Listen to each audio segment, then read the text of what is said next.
najmalebnejších vlastne takých slovenských lokalít. Cez leto poskytuje turistom priestor, v zime lyžiarom, takže je to tu celoročne využité. Celoročne je to využívané, v každom ročnom období je tu ozaj.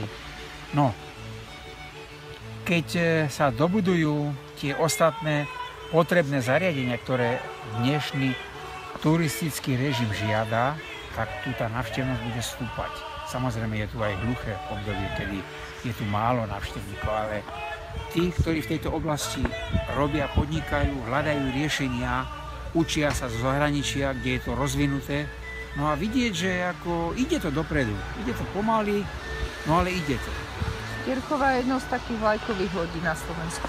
No darí sa to tu, ako pravdepodobne aj vedenie obce vie ako na to, tí ľudia zrejme komunikujú, spolupracujú, že pravdepodobne sú tu také slušné alebo normálne vzťahy, no tak na základe toho potom aj tí výsledky možno sú tej oblasti turizmu v porovnaní s inými oblastiami také dobré.